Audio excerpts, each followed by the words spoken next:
So, why do you think voters should re-elect you? Because I produce results. I've worked hard across party lines. I'm the only one in this race who's been endorsed by elected Republicans, by elected Democrats, by elected independents, and in fact, some Democratic Party officials have endorsed me as well. I work across party lines to get the job done, and I've produced results. We've brought home more transportation dollars to our district than in recent years before I came along. We've started to crack down, not finished, but started to crack down on the overdevelopment, on the overgrowth that we have in our communities that's really causing traffic, causing overcrowded schools, and causing so many other things, increased police response times. We've also been working on getting the illegal immigration issue under control as well. And finally, we've been trying to make sure that your taxes stay low and that taxpayers are getting their money's worth out of the investment that they're making in our public schools so that kids get the education that they deserve. You touched on traffic a little bit, and I think everybody at this point would say that congestion in Northern Virginia is just awful. Do you think there's enough being done to fix that problem? No, not at all. A lot more needs to be done. The problem is that when you have a legislature that takes the easy way out and always says the only answer to any problem that we have, no matter what, if transportation or otherwise, is to raise people's taxes, and that's where you start to have issues. Virginia runs on a 1942 transportation policy, and 1932 Depression-era transportation policy. We need to get into the 21st century in transportation. We need to better coordinate land use and transportation. Those two things are separate right now. The local governments do the land use, and the state does the transportation. Virginia is only one of 3 states that owns all its roads, that maintains all the roads. That's a big problem too, because it breaks the bank. We need to make sure that instead of making our goal to build roads, but our goal should be to reduce congestion. We can build all the roads in the world, but if they don't reduce congestion, then what good do they do? And we need to prioritize transportation money in the budget.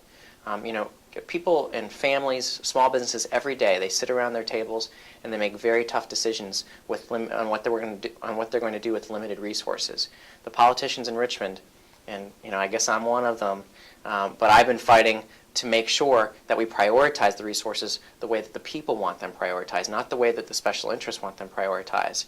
And the easy answer, and the answer to every problem is not to raise people's taxes, and that's why I've stood firm and kept my promise throughout my years, ever since I first ran, to not raise people's taxes. And I'm proud of that promise because we don't need more money. The Virginia budget's gone up over 40% over the last 4 years, in the 4 years that I've been in office. It took Virginia almost 400 years to get to a $30 billion 2-year budget, and it took us less than a decade to more than double it. Revenue's not the issue. It's prioritizing it. It's making sure that what the people want their money spent on, we're spending it on. Here's a big hotbed issue right now. Abusive driver fees. What would you do? Would you make some changes to them? What do you think of them? Well, I called on the governor earlier this year to get us all back to Richmond to repeal the thing. The abuser fees were enacted in House Bill 3202.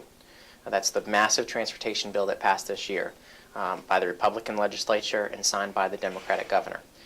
It was a group effort that they came together, and I applaud the compromise and the give and take, but I voted against House Bill 3202 because I thought that there were too many things.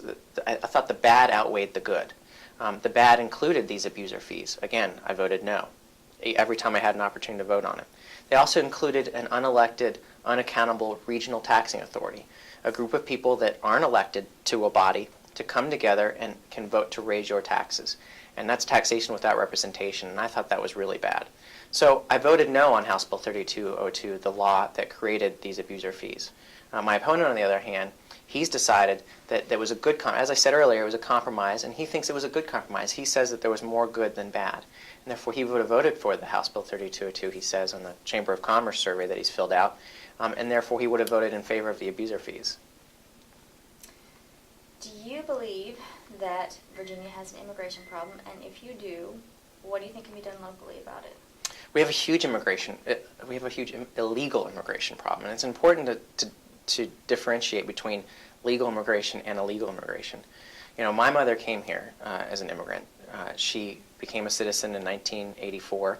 She worked very hard to do that. And there are millions of people that are naturalized citizens now, and there are millions of people around the world that are waiting their turn in line, following the rules, trying to do it the right way. Immigrants are what make this country great. It's what's built this country. But it's a country of legal immigrants, not illegal immigrants. It's a country of immigrants coming over here and pledging allegiance to our flag, wanting to assimilate and become Americans and contribute to American society and American culture, bringing their cultural values from their home and mixing them up with American culture. That is what has made this country great. Not people that have come here that salute and pledge allegiance to some other flag, that fly our flag upside down underneath theirs, and that just are here to take. And so we need to make sure that that taking can't be done. We need to make sure that taxpayer services aren't going to illegal immigrants, to people that are legal aliens that aren't legally present here in the United States. We need to crack down on the businesses that hire the illegals, because if they can't get jobs, they'll probably leave. It's working in Georgia, it's working in Oklahoma. Both those states passed very strong anti-illegal immigration laws over the last year, and the desired effect is actually happening. Illegals are leaving those states because they can't get the jobs because the employers have been cracked down on, and the employers aren't hiring, and the public benefits aren't there anymore either. We don't need to provide incentives for illegals to be here, and that's what I've been proposing. I also, we have passed a state law in 2005 that says that no local or state government or agency in the Commonwealth of Virginia can provide public benefit to illegals. Unfortunately, there's no teeth behind that law.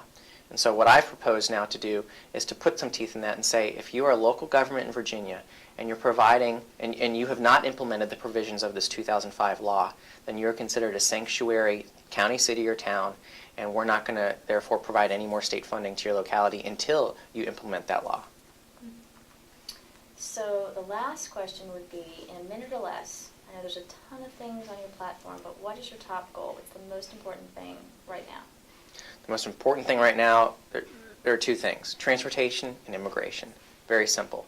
But also in my term of office, I've spent a lot of time in trying to bring fiscal sanity back to the legislature, to not, again, raise people's taxes every time the sky is falling, to prioritize the people's money better.